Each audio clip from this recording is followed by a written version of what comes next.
Quartz taldearen lan berria, alta, musikaren besta dugu gaur, eta beti bezala emanaldi untan Toki Zabala musikazale eta musikarentzat. Hauteskundeak ondoko asteburuan kanpaina bete-betean dugula ikusiko dugu. Eta txirrindula elkarteak izenpedura bilketa bat hasi du, Baionako San Espiritu Zubian txirrindularientzat izanen litzateken benetako bide bat eraikitzean galdetzeko. Arratsaldeon Miarritzetik, hemen badakizuen, aktualitatea reportaiak dendenak uztartzen ditugu, hau zuen emankizuna da, ongi etorri deneri.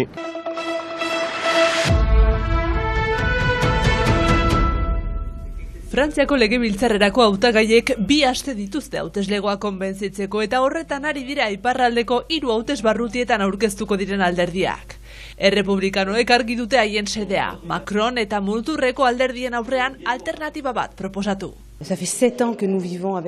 Zalantzan jartzen du hobeagintzeko zatiketaren aukera. Zatiketak direla eta Fronte Popularra agertu dela dio eta Batasun Nazionalak bere emaitzak asko hobetu dituela. Bere ustez, Frantziako herritarrak geldirik daude.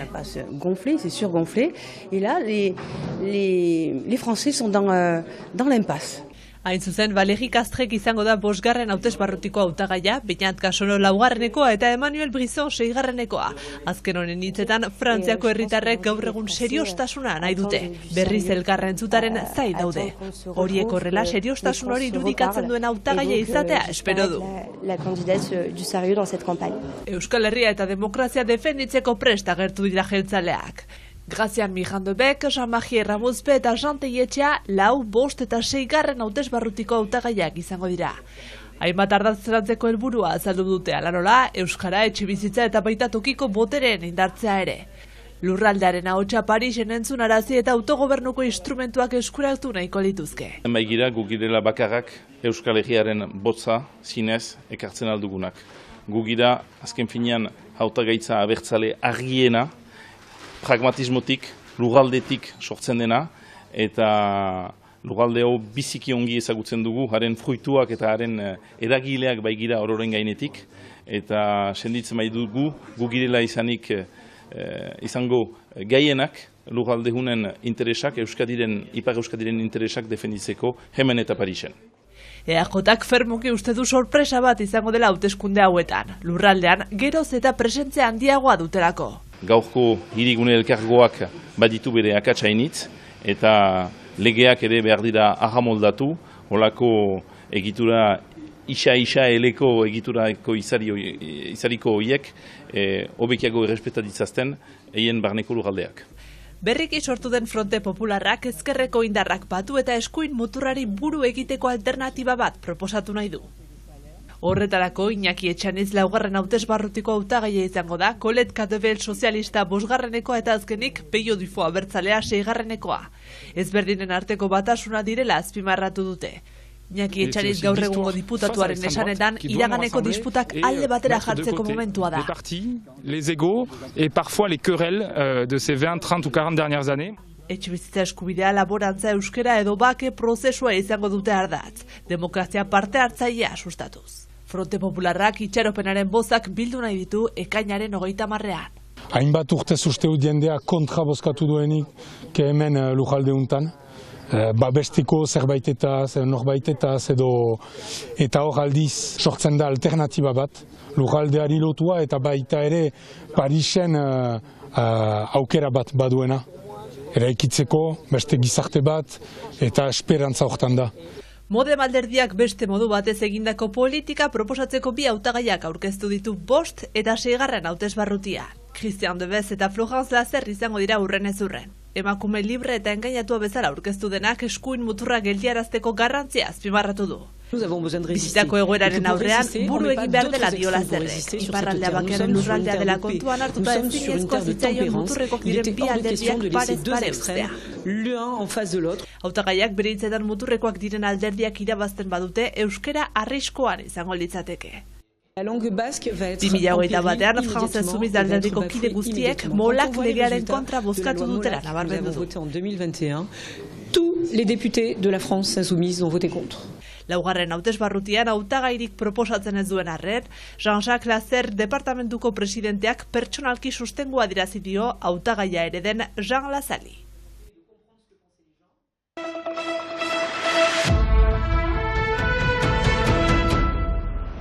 Baionako San Espiritu zubian txirrindularientzat benetako bide bat aldarrikatzen du txirrindola elkarteak. Gaur egun oinezkoen bidetik pasa behar dira bizikletan ibiltzen direnak. Horrek oinezko eta baita txirrindularientzat ere suposatzen duenarekin. Oinez pasatzen direnak bizikletak eragozten diete, bizikletaz pasatu nahi dutenak beraien bidea berez hori delako oinezkoen artetikan pasatu behar dute, argazkiak eta ikusten dira, bai, ez da arazo bat dago oinezkoek eta bizikleten artean, bizikletari etzaiolako behar duen tokia eman, ez? Orain arte herriko etxearekin izandako harremanek gauza handirik ekarri ez dutela ikusita, elkarteak erabaki du izenpetura bilketa bat abiatzea. Harremanak izan dira herriko etxearekin, bilerak egin dira, eta orain arte eman duten gauza bakarra epeak luzatu eta gerorako utzi, ez? Kontaketak behar zirela, estudioak egin behar zirela, eta oraindikan berdin gaude. Beraz, nahi duguna da, hori herriko etxeak sinadura hauekin lortu nahi duguna da, herriko etxea mugitu dadila eta eman diezaiola behar duen tokia oinezkoei eta bizikletei.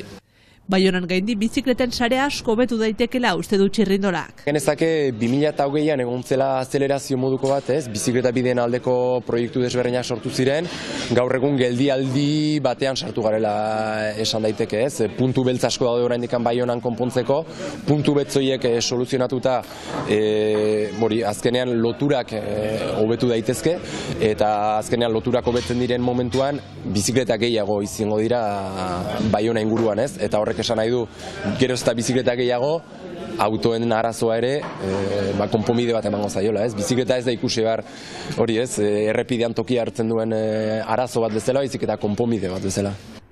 Baionako herriko etxea eta Euskal Elkargoari bizikleta sare egokia eraikitzea aldarrikatu die.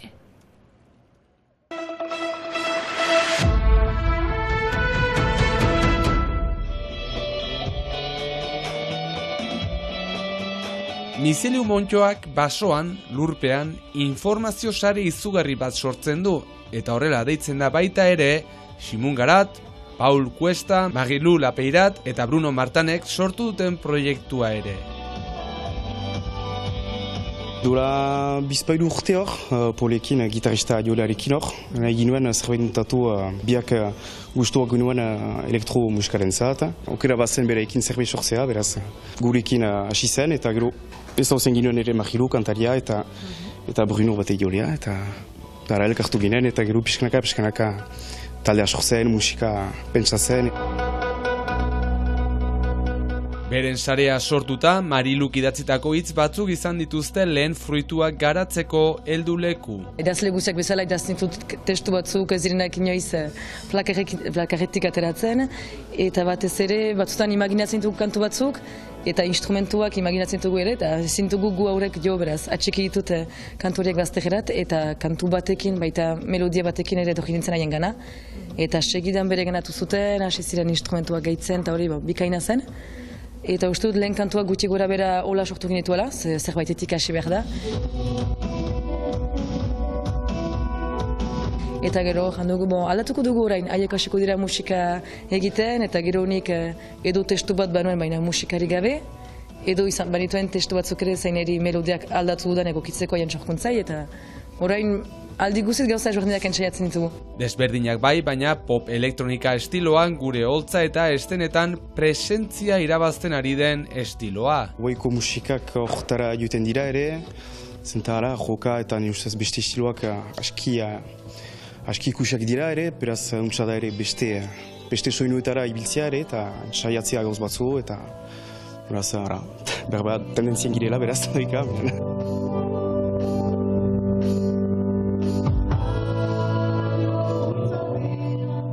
Kanboko gaztetxean 3 eguneko egonaldi bat egin berri dute joan den asteburuan, proiektuari azken bultzada eman eta lagunen aurrean aurkezteko.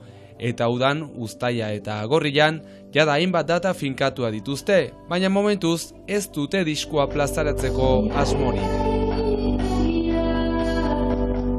Ez dugu oraindik diska forma bera aipatu, baina genituzke bai soinuak grabatu kalitate honez, irratian pasatzeko eta sareetan sartzeko, baina berez hori tresna CD-a eta ez dugu oraindik aipatu ez. Edozen moduz, segur laizter izango duzuela beren musika gure herrietako holtzetan gozatzeko parada. Bien bitartean hemen lagin txiki bat, eta honekin baita gure agurra ere. Asteburu on!